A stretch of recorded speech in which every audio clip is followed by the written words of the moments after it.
Hello everyone, स्वागत है आपका मेरे YouTube channel maths with Harish Bisht में। गाइज, आज मैं आपके लिए लेकर आया हूँ मैथ्स क्लास 9th की, और आज मैं शुरू करने जा रहा हूँ क्लास 9th का चैप्टर 2, और इस पार्ट का नाम है पॉलिनोमियल्स यानी बहुपद। तो आज हम जानेंगे बहुपद क्या होता है और बहुपद से जुड़ी हुई चीज़ें सीखेंगे। तो सबसे पहले मैंने आपके सामने रखा है वेरिएबल्स यानी कि चर। तो बच्चों, चर क्या होते हैं, वेरिएबल्स क्या होते हैं, ये इसलिए ज़रूरी है क्योंकि पॉलिनोमियल्स को अगर आप वास्तव में समझना चाहते हैं तो आपको ये पता होना चाहिए कि वेरिएबल्स क्या होते हैं, कांस्टेंट क्या होते हैं, एक्सप्रेशन किसे कहते हैं, और देन आप समझ पाएंगे कि पॉलिनोमियल क्या होता है। तो इसलिए सबसे पहला जो कॉन्सेप्ट मैं आपके सामने रख रहा हूँ वो है वेरिएबल का। वेरिएबल क्या होता है, यानी कि चर हिंदी में कहेंगे। वेरिएबल एक्चुअल में एक सिंबल होता है, सिंबल विच में be assigned different numerical values is called a variable. मतलब एक सिंबल, एक प्रतीक। अब वो प्रतीक कुछ भी हो सकता है। देखिए, प्रतीक का सिंबल का मतलब यहाँ पर ये है ABCX Y Z, ये सब सिंबल ही तो हैं। तो इनमें से कोई भी सिंबल हो सकता है वेरिएबल, ठीक है। A भी हो सकता है, B भी हो सकता है, C भी हो सकता है, D हो सकता है, कुछ भी हो सकता है। यानी कि आप अगर आप देखें तो अल्फ़ाबेट यानी कि अंग्रेजी भाषा के जो अल्फ़ाबेट हैं उनमें से कोई भी एक वेरिएबल के रूप में, सिंबल के रूप में यूज किया जा सकता है, ठीक है। तो हिंदी में क्या कहें, एक प्रतीक जिसके अनेक अंकिक मान हो सकते हैं, ठीक है, वह चर कहलाता है, ठीक है, चर कहलाता है। तो इस प्रकार से आप समझ सकते हैं कि चर क्या होता है। तो एग्जाम्पल, ये सब चर हैं, वेरिएबल हैं, ABCXYZ, ठीक है, एटसेट्रा, सब सारे के सारे चर हैं। अब हम समझते हैं कांस्टेंट। तो कांस्टेंट यानी कि अचर। तो क्या होते हैं constant? Constant, a symbol having a fixed numerical value is called constant. मतलब एक प्रतीक जिसका एक निश्चित मान होता है। बच्चों, कांस्टेंट एग्जाम्पल ले लें, अच्छे से समझ पाएंगे। एग्जाम्पल देखिए, कांस्टेंट क्या होता है, जिसका वैल्यू होता है फिक्स, यानी कि निश्चित मान होता है, निश्चित मान। अब ये जो कोई भी नंबर हो सकते हैं, ठीक है, इंटीजर हो सकते हैं, रैशनल नंबर हो सकते हैं, ठीक है, इरेशनल नंबर हो सकते हैं, ठीक है, और आपका होल नंबर हो सकते हैं, नेगेटिव हो सकते हैं, पॉजिटिव हो सकते हैं, किसी भी तरह के। अब आप कोई भी नंबर ले लीजिए, किसी में से कोई भी फॉर्म। सपोज मैंने ले लिया 2, ठीक है, -3, -1/2, 2/5, 0.6, ठीक है, 2/3, ठीक है। इस तरह से नेगेटिव वैल्यू हो सकती है, पॉजिटिव हो सकता है, रैशनल नंबर हो सकता है, या डेसिमल नंबर हो सकता है। ये सारे के सारे आप जो भी देख रहे हैं, ऑल दीज, इन सभी को कहते हैं कांस्टेंट यानी अचर। हिंदी में कहेंगे अचर। प्रतीक मैंने, सिंबल मैंने इसलिए कहा क्योंकि ये भी तो बच्चों एक तरह के सिंबल ही तो हैं। अब जैसे 2 का सिंबल, तो इसको प्रतीक ही तो कहा जाएगा। तो इसमें हम क्या करते हैं, एक सिंबल बनाते हैं जिसे हम 2 कहते हैं, ठीक है, एक सिंबल बनाते हैं जिसे हम -3 कहते हैं। माइनस के लिए भी एक सिंबल होता है और 3 के लिए भी एक सिंबल होता है, इसलिए इनको हम प्रतीक कह सकते हैं। तो अब आप समझ गए होंगे चर और अचर में अंतर। अच्छा, चर क्या था? चर था अल्फ़ाबेटिकल, कोई भी अल्फ़ाबेट, ठीक है, जिसके डिफरेंट न्यूमेरिकल वैल्यू हो सकती है। और अचर क्या है, कांस्टेंट क्या है, जिसका एक फिक्स वैल्यू है। अभी आप देखो ना, ये 2 है तो इसका वैल्यू फिक्स है, 2 है। ये -3 है तो इसका वैल्यू फिक्स है, -3 है, ठीक है। ये -1/2 है तो इसका वैल्यू फिक्स है। तो इस तरह से कांस्टेंट का कॉन्सेप्ट क्लियर होता है।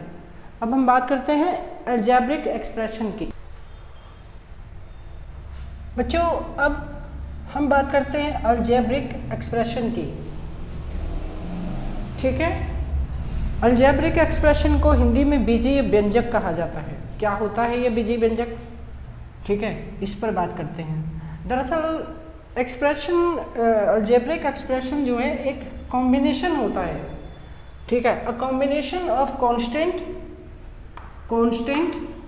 एंड वेरिएबल्स, ठीक है, कनेक्टेड बाय सम और all of the operations plus minus multiply and divide is called an algebraic expression. मतलब क्या हुआ? अलजेब्रिक एक्सप्रेशन दरअसल क्या होता है, एक कॉम्बिनेशन होता है। एग्जाम्पल से समझते हैं हम इसे।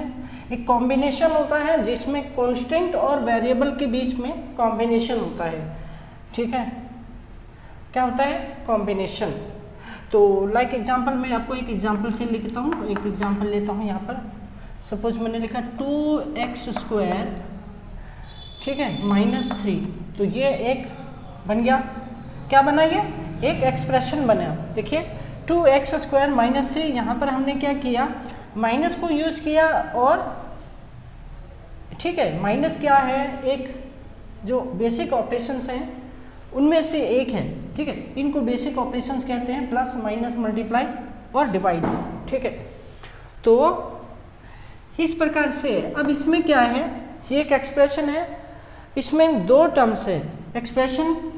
ठीक है, इन टू टर्म्स, इसके दो टर्म्स हैं। देखिए इसको टर्म कहेंगे, ये एक टर्म है, ये दूसरा टर्म है। ठीक है, बीजीय व्यंजक को हिंदी में अगर हम लेना चाहें तो हम कहेंगे कि चर तथा अचर के संयोजन से बनने वाला। ठीक है, यानी कि चर और अचर के संयोजन से बनने वाला, जिसमें प्लस माइनस मल्टीप्लाई या डिवाइड का प्रयोग करके हम बनाते हैं, तो वो बीजीय व्यंजक कहलाता है। ठीक है, उदाहरण से समझे। उदाहरण,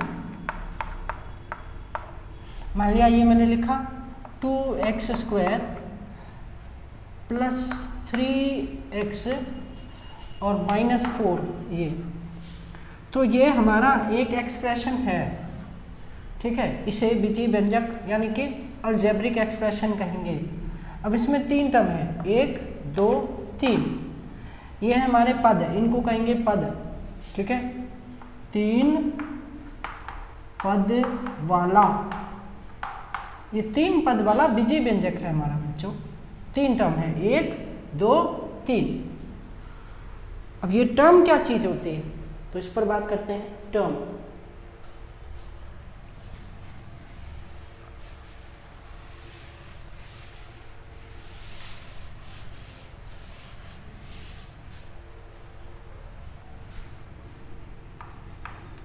टर्म यानी कि पद।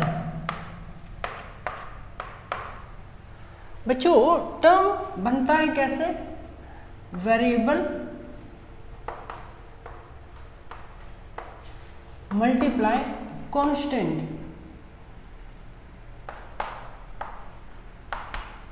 अगर एक वेरिएबल को मल्टीप्लाई यानी कि चर गुणा अचर, चर को अचर से गुणा किया जाए तो क्या बनेगा? तो बनेगा पद। जैसे ये ले लिया x मल्टीप्लाई -3, इनको मल्टीप्लाई कर दिया तो क्या बना? हमारा बन गया -3x, तो इसे टर्म कहेंगे। ठीक है, ऐसे टर्म के और बहुत से उदाहरण हो सकते हैं। देखिए ये सभी टर्म हैं। जैसे मैं अगर लिख रहा हूँ 2, तो ये भी एक टर्म है। अगर मैं लिख रहा हूँ x, तो ये भी एक टर्म है। अगर लिख रहा हूँ a, तो ये भी एक टर्म है। देखिए ये अकेले हैं, इसका मतलब ये नहीं है कि टर्म नहीं है, ये भी टर्म है। ठीक है, एक्चुअल में यहाँ पर भी वेरिएबल और कांस्टेंट दोनों चीज़ें हैं। देखिए यहाँ पर ये वेरिएबल आपको x दिखाई दे रहा है, लेकिन इसमें कांस्टेंट क्या है? 1 है। इसमें वेरिएबल आपको a दिख रहा है, लेकिन इसमें कांस्टेंट क्या है? 1 है, 1 है। इस प्रकार से ये सब भी हमारे पद के उदाहरण हैं। अब ये उदाहरण ऐसे भी हो सकता है 1/2x। ठीक है, 0.4y, ये भी टर्म्स हैं। तो आप देख रहे हो सारे के सारे क्या हैं, पद हैं। इस तरह से आप पद की जानकारी ले सकते हैं। अब हम बात करते हैं पॉलिनोमियल की। गाइज फाइनली मैं आता हूँ पॉलिनोमियल पर। पॉलिनोमियल यानी बहुपद। तो अब तक आपने सीखा वेरिएबल क्या होते हैं, कांस्टेंट क्या होते हैं, टर्म क्या होते हैं, अलजेब्रिक एक्सप्रेशन क्या होता है। अब ये सब जान लेने के बाद आप आसानी से ये समझ सकते हैं कि पॉलिनोमियल क्या होता है।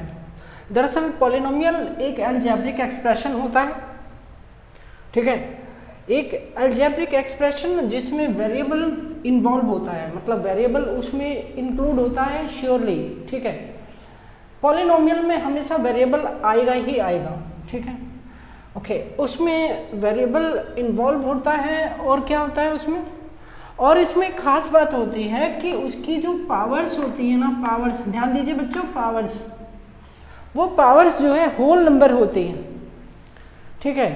पावर्स क्या होती हैं, यानी घातें, होल नंबर। समझ आया? एक ऐसा अलजेब्रिक एक्सप्रेशन जिसमें वेरिएबल इन्वॉल्व होता है और इसके अलावा उसकी जो पावर्स होती हैं, जो घातें होती हैं, वो होल नंबर्स में होती हैं। अब उसको हम नॉन नेगेटिव इंटीजर्स भी कह सकते हैं, ठीक है। जो भी नॉन नेगेटिव इंटीजर्स होते हैं, यानी कि जो हमारी पावर्स होती है ना, तो पावर्स ये होनी चाहिए, क्या होनी चाहिए, पावर्स होल नंबर होना चाहिए, होल नंबर, कोई भी होल नंबर आप ले लीजिए। देखिए होल नंबर वो होते हैं जो 0 से स्टार्ट होते हैं, 0 1 2 3 4 5 6 7 8 9 10 इन्फिनिटी तक जाते हैं। तो हमारी जो पावर्स है पॉलिनोमियल में, जो पावर्स होती है वो पावर्स इनमें से कुछ होना चाहिए। इनको कहते हैं नॉन नेगेटिव इंटीजर्स, ठीक है। तो ये खास बात याद रखिएगा, पॉलिनोमियल एक ऐसा एक्सप्रेशन है, एक ऐसा अलजेब्रिक एक्सप्रेशन है जिसमें वेरिएबल होते हैं और इसके अलावा उसकी पावर्स होल नंबर होती है, ठीक है, होल नंबर। अभी हम इसको उदाहरण से देते हैं। हिंदी में बहुपद जाने, हिंदी भाषा में बहुपद समझें तो एक बीजीय व्यंजक जिसमें चर शामिल हो, ठीक है, चर शामिल हो और चरों की घातें क्या हो, पूर्ण संख्या हो। पूर्ण संख्या मैंने बताया अभी अभी, होल नंबर, ठीक है। हमारी जो घातें होनी चाहिए बच्चों, घातें, वो घातें सदैव पूर्ण संख्या के रूप में होनी चाहिए। यदि वो पूर्ण संख्या में नहीं है तो उसे पॉलिनोमियल नहीं कहा जाएगा। पूर्ण संख्या क्या होती है, जैसे पूर्ण संख्या लीजिए, जैसे 0 1 2 3, अभी पहले भी समझाया मैंने। पूर्ण संख्या यानी कि होल नंबर। तो आपको बहुपद है या नहीं है, इसको जांचने का बस यही एक तरीका है कि उसमें चर शामिल होना चाहिए, कोई एक चर होना चाहिए। एक चर भी हो सकता है, एक से ज़्यादा चर भी हो सकते हैं, और उन चरों की यानी कि जो वेरिएबल्स हैं उनकी जो पावर्स है वो एक होल नंबर यानी नॉन नेगेटिव इंटीजर के फॉर्म में हो। अब इनको हम नॉन नेगेटिव इंटीजर भी कह सकते हैं, बिकॉज ये सब मिल करके नॉन नेगेटिव इंटीजर बनाते हैं, ठीक है, ओके। अब हम कुछ उदाहरण लेते हैं। उदाहरण, एग्जाम्पल लेते हैं पॉलिनोमियल का, ठीक है। और मान लिया जैसे मैंने लिखा 5x³ - 4x² + 6x - 3। बच्चों ये देखिए, हम जांचना चाहते हैं कि पॉलिनोमियल है या नहीं है। तो हमने सबसे पहली बात तो चेक किया इसमें वेरिएबल क्या आ रहा है। वेरिएबल आ रहा है इसमें x वेरिएबल है, ठीक है। तो इसमें चर हो गया,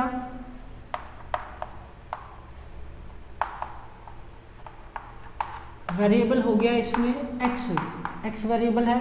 अब हम इस चर की घातें जांचते हैं, घातें, ओके, चर की घातें चेक करते हैं, क्या घातें हैं, ठीक है, ओके। इसकी जो पावर्स है हमारे पास, जो घातें हैं, पावर्स अर्थात घातें, देखिए इसकी घात, यहाँ पर घात क्या है 3 है, यहाँ पर घात क्या है 2 है, यहाँ पर घात क्या है कुछ नहीं है 1 होगा। तो घातें हैं 3 2 1। और यहाँ पर आप देख रहे हैं ये एक कांस्टेंट टर्म है, इसको अचर पद कहते हैं। कांस्टेंट टर्म, इसमें वेरिएबल नहीं है, लेकिन इसका वेरिएबल आप अपनी ओर से लगा सकते हैं इस तरह से। अगर हम मल्टीप्लाई x का पावर 0 ले लें तो आ गया वेरिएबल, ठीक है। आपको ये पता है x का पावर 0 = 1 होता है। अगर हम इसको दोबारा रिसॉल्व करें तो फिर से 1 मल्टीप्लाई -3 तो -3 आ जाएगा।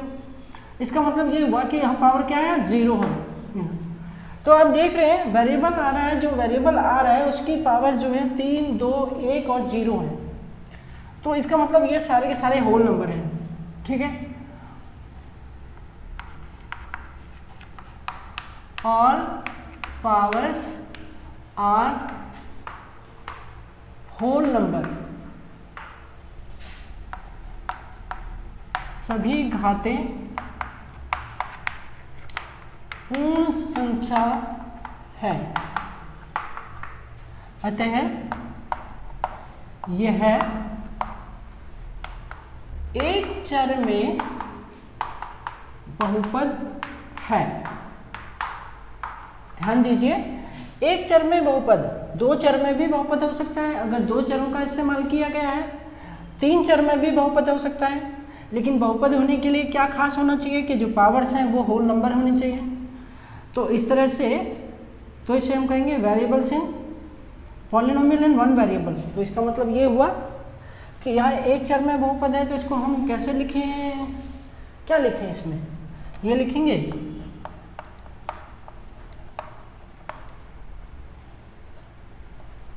Polynomial in one variable.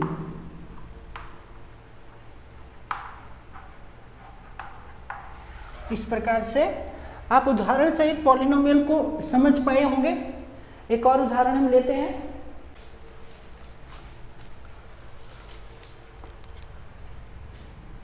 Example 2, 3 + 2x² - 6x² y + 5xy²। बच्चों इसको देखिए, क्या ये पॉलिनोमियल है? देखिए सबसे पहली बात तो हम इसमें बात करते हैं चरों की, यानी कि वेरिएबल्स क्या आ रहे हैं इसमें, उनकी पहचान करके लिख लेते हैं। हमने चर देखे, इसमें है x और y, दो चर हैं। तो x and y are two variable, दो चर हैं। अब हमें क्या देखना है, घातें देखनी है, घातें यानी पावर्स। पावर्स अगर हम देखें तो जैसे मैंने आपको बताया यहाँ वेरिएबल नहीं है, तो यहाँ पर भी पावर है। ऐसा नहीं है कि यहाँ पर पावर नहीं है, तो यहाँ पावर है 0, यहाँ पावर है 2। ये देखिए x की पावर 2, यहाँ x की पावर 2, यहाँ भी 2 है। यहाँ पर y की पावर कुछ नहीं है तो 1, यहाँ पर x की पावर 1 और यहाँ y की पावर 2। तो गाइस आप देख रहे हैं कि इन सब में जो वेरिएबल आ रहा है उनकी जो पावर है, उनकी जो घातें हैं, उनको हमने लिख लिया है। तो हमने घातें लिख ली हैं, तो हमने ये पाया कि सारे के सारे तो होल नंबर हैं। ये सभी क्या हैं, पूर्ण संख्याएं, ठीक है। सभी पूर्ण संख्याएं हैं, ठीक है। अतः क्या कहेंगे इसको, दो चर हैं तो इसे कहेंगे दो चर वाला बहुपद, ठीक है। पॉलिनोमियल इन टू वेरिएबल।